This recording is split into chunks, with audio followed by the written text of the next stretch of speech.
So welcome back to Finnegan's Farm and welcome back to the YouTube channel. Just here with Jack on the cattle farm. We're just going to go through the cattle this morning, have a look at them, see what condition they're in. A little bit of a change in what we're probably going to be doing in the future, and we're probably just going to maybe lighten the load with some of the cattle there, because we probably, some of the land there might not be up for rent next year. We mightn't have the grass to feed them, and we just might have to lighten the load, as you said. Lighten the load, as you said. Look, it'll also lighten the workload too. As you know, we're probably working between 2 or 3 different yards, and you know, it's just make it easier for ourselves. And you know, look, it might be a change down the line. We might be heading into something else, but that's okay. We'll just monitor the situation here now. And right. Well, like, I mean, this yard here is probably the primary yard that we've been working out of. We have slats here as well, and we have some straw bedded facilities as well. We also have a lot of silage here, Jack, I see. We have a lot of silage. We're probably not using it as quick as we were in previous years, and also the cattle didn't come in until nearly November. They were a month later coming in, so the silage isn't moving as quickly as I'd like it to. And also, as you probably know from the videos beforehand, we do bed these silage pits for cows and calves, so we need the space. So if anyone is in the market or interested in a load of silage or a couple of Arctic loads of silage, we will sell. I'll get Andrew to post, we have it tested, and I have the printout the silage results, so we'll post that in the video. In the video as well, and you can see the dry mark. Now, as you can see, it's a beautiful smell. It's a lovely silage. Now, this is probably a drier pit of stuff. This is a mixture of first and second cut, but it's great colour. Yeah. Absolutely great colour. David done a good job chopping it, didn't he? Didn't he? Yeah, better than me. Daryl harvested there. She's as good as anything. It's either he doing a better job chopping or you doing a better job chopping it. I don't know. Hubbles wouldn't like to hear that. Don't tell Darren that. Tell Darren that. Yeah, well, look, it's up here on the cattle yard of Daryl Reliable 6820 with the Abbey Dale feeder and the Manitou, the 7 metre. Yeah, 7 metre Manitou does all the Reliables. So look, we'll walk through the sheds here. You'll see probably on the right hand side, we start off, we have our bulls here on the mats. Yeah. Great job. Good job, yeah. Easy fix mats. We have tried the individual mats before, not as successful, but I would recommend them highly to any farmer, without a doubt. There's a bit of a spring to them, like there's a bounce in them, and look, there's 4 pens of them done this side and there's 2 up the top, and rare you'd have a lame beast here, whereas up further you're bound to probably 1 a year or whatever. So you have the 2 Charlie lads. 2 Charlie bulls there, they're on par with one another, and then this is the youngest stabiliser bull, that's Billy. Yeah. He might also be for sale. We're looking to offload maybe 1 if not 2 stock bulls. Okay. And if any of them, it'd probably be him, the young boy, because that's what people would be in the market for as a young bull. So. Right, okay, so that's the bulls there. That's the bulls there. And then on to we move on to our Weanlings here now. They'll be just approaching a year old. Yeah. We actually sold a handful before Christmas, gone on very well. 9 months of age, 580 kilos. Probably would average around 560 kilos for the 4 bulls. But it's just important when you're up here, get in with them, monitor their condition, monitor their health, feet, everything. Water, as you know, hard freeze. Now we got away lightly up this side, compared to some places. Now we still got a fair doing. Like there was no water in this shed for a couple of hours, but thank God we're over it now. We're back to mild and wet weather. I don't know, you'd rather the frost. Yeah, to a degree you would. Yeah. To a degree you would. Yeah, it's an inconvenience, but. And again, they're on the slats there. They're on the slats. They were fed this morning, so just the cows to feed after. What's generally in your feed, Jake? So what we have, I start the mix by putting in the straw. The straw is the hardest chopped. The ideal straw chop length is probably about 4 to 5 mils in length to be able, for the animal to be able to digest it. The idea is straw, it gets the stomach to ruminate. Then we have a beef mix, predominantly made up of barley, oats, bit of soya, and then there's a beef pellet in it as well. Then we have our grass silage. I do take a half grab out of each pit, and then probably about they're getting probably about 5 kilos of spuds per head per day. While we have them. So don't always have them. We don't always have them, but no, when we have them, we try to use them. So they're great. They're a great source of energy. And then obviously you're getting your protein from the meal. And these are the lighter bulls. The younger bulls then, these probably wouldn't have been born later, and there's a few twins, and as you can see we have the creep feeder on the outside. Just to give them an extra. They're just getting topped up, because I like to see everything on par with one another. I don't like to see a bull behind or a bull too far ahead. You'd like to keep them all on par if you can. So then that's the last pen of bulls, and then we're into the heifers here now. Yeah. Smashing pen of heifers here. Be ideal pen of heifers for breeding. There's a couple of nice Charlie calves there off the Charlie bulls. Right. Good growthy heifers compared to some of them, like they probably were the firstborn. I must check the dates, but they've good leg to them. They're good growing heifers, and they're not over fatty either, which is nice to see for breeding heifers, because at least, well, they have a chance of calving. Yeah. Great temperament, very docile. Yeah, absolutely. I mean, that's one thing you'll That's always one see. thing, and when you come up to this yard here, the quietness, they're so calm. They're calm. They're calm. Yeah, and that's one thing we'd be very, very strict on, is if we had a cow to calve last year and she was contrary or she wasn't safe, she's gone. Yeah. You can't take a chance. Like, there's a lot of people here on the farm, so we just have to be mindful of that. Yeah. Right, moving on then to the next Moving on to the next pen. Nice batch of red heifers here again. So they're all penned according to comrades which herd they were running with in the summer. So there's actually, we were thinking maybe offloading a pen or two of heifers, breeding heifers. All these will be fit for breeding. They all have stars, they're all genotypes, so there's no problem that way. So if anyone was interested in maybe 10 or 15 breeding heifers, just get in contact. We'll have them there for you anyway. Yeah. There's a mixture. You have white faces, you have red heifers, you have orangey kind of heifers. Any preference? That's a great heifer there. That's good curly hair. Yeah. Good head. Turn around. Good shape behind her. That's probably one. She's a great heifer. Yeah. And this is a nice heifer here beside her. She might be a bit too leggy, but still, she'll make a great cow someday. So, no, overall, very happy with how the heifer's done. Now look, there's a pen below here, and they're a bit lighter. They're getting extra meal. They might down here. Yeah, these ones down here. Look, you'll pick a handful out for breeding, and the rest will be a beef job. There's a couple of twins in it there, and they're never going to be on par with the rest of them. So I give them an extra 9 kilos of meal just in a bucket a day, just to kind of drive them on. Right. Okay. So we're moving over then to our cows on this side. Yeah. So we actually brought up maiden heifers here the other day. Yeah. And we brought a load of cows home. So any of the cows that were calving first, they came home, and these girls came up. So these won't be calving until March, as you can see. We have them all marked on their tails. Red is calving last, blue is in the middle, and green is calving first. Okay. So these are all reds here. These are all calving in March. And there's cows there. You can see there's green and blue on their tail. So they'll be calving from down to January on. Yeah. So they'll stay here, and then we'll move them down to the slats, and then it's a cycle, and then they come back up, and then they stay in the laybacks. Right. So very quiet animals. Very, very quiet heifers. A lovely batch of heifers to work with and rear all year round. So the stabiliser, Jack, is, you know, the way you can see a lot of the the black in them. They're like an origin, that's the origin. And like, there's a heifer down there at the back, a real muscly heifer. You'd swear she's a Belgian blue. It's just bloodlines and genetics, genes, their mother's genes, their grandmother's genes, whatever way they pass them on. There's another good example there too of a real stabiliser. A bit of black around her nose. Yeah, just the black here. You can see the little bit of colour coming through, and then we have a little black head. Black head there. So, lovely animal. Lovely. You must nearly know them personally at this stage. Oh, you do, yeah. Well, they know me personally. Yeah. So, so this is some of our older cows. Here again, good breeding cows. That's a great cow there. A lot of these are being calved to either the Charlie or the stabiliser bull. Yeah. And then we actually done a bit of AI in this year too as well, due to the spring of 2024. It was so wet. We'd cows in nearly till the month of May, so we were behind in breeding, and we said, look, we'd no choice. So what we used to do was, if there was a cow in heat, we'd open the pen, bring her down, ring the AI man, and he'd come and he'd serve her, because look, we tried bring the bull down to the pen or let the bull out. It's too messy. You'd have a hurt. So. Yeah. We've 8 or 9 carrying AI.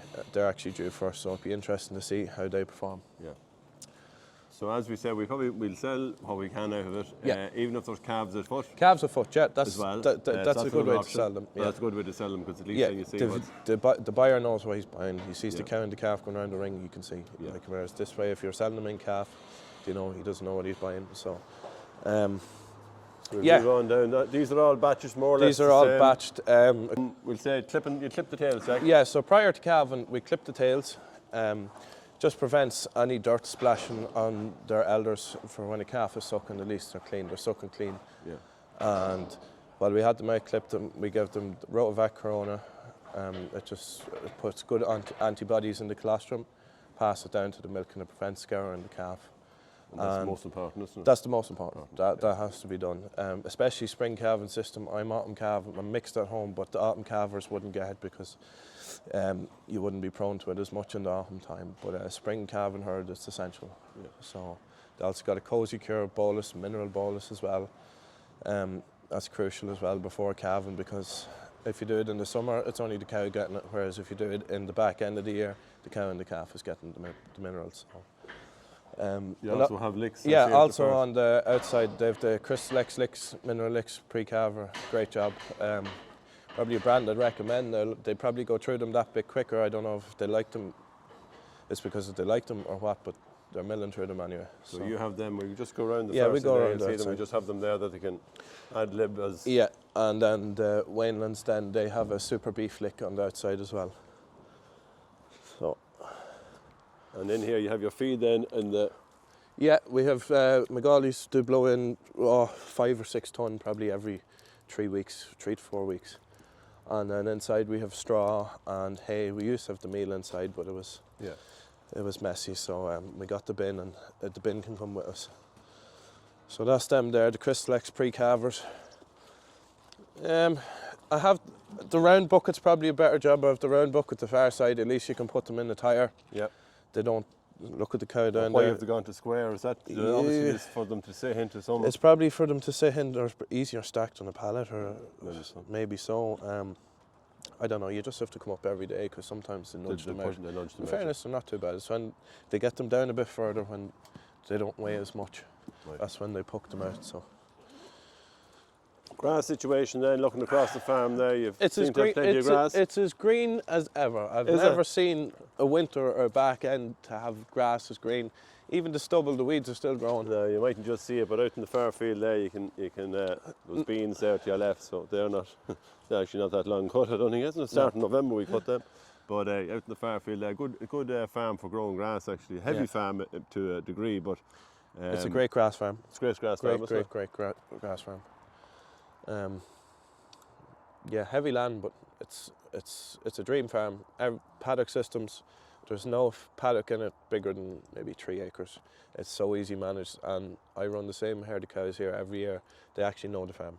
Yeah. They get to know it. They know every gap they're going out. And even drinkers, you can split. There's this 5 or 6 acre paddock up there with 3 drinkers in it. You can split it, strip it. Yeah. If a paddock gets too strong, come up, mow it. Yeah. You have the slurry here. Go out with your slurry. And there's a pass then up the whole way, right up to the top of the field there, which is also a great job for. Like we spread very little artificial fertiliser on this farm. We predominantly make use of the slurry and the dung as much as possible.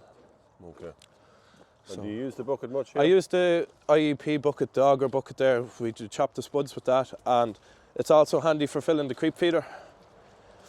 So rather than having to fill a standard bucket and go up and bucket it in, you just put that under the bin, let it in, and then you just, with the loader, pump the hydraulics and it'll siphon it into the feeder. Right. Okay. So great job, never let us down. Look, it's a fairly simple design. It's just an auger, a motor, and flap on the side of it there. Works well. Works well, simple. And would you manage this farm then on your own mostly? You would, predominantly you would. That's what any man should be after when they're putting up a new yard or whatever. It should be a one-man operation, that if it's a Sunday, Saturday, whatever, one man can come up and do the whole lot. He's not relying on help or someone to open gates or whatever. Like, I come up here on the weekends, and once the stock is okay, that's number one. That's what you do first. You walk all your stock and ensure there's no problems, and once there's no problems, then you can focus on your feeding. Yeah. So, look, it's a great life. It's a great lifestyle. I wouldn't change it for the world. But now, what's in it now is another thing. Yeah. Well, look, as Jack was saying, we are going to take some of it. We're just going to cut back on the numbers, and we have between heifers and in-calf heifers for sale there, and we also have some of probably the cows. The cows have the in-calf cows, and we will probably sell some at foot as well. Yeah. And so a load of silage there too. If anyone wants an Arctic load of silage, don't be stuck. We'll have silage there. It says I have the results photocopied, so we'll post them at the video. Okay. Right, Jack, great catch up anyway. Yeah. Thanks for that. We'll let you way back to your work there now. Yeah. And if I said we'll post it all in, Andrew will put up a link there online there where anyone wants to get in touch and make a contact. Yeah. Okay.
out the sky onto my heart to cover up what I don't wanna show.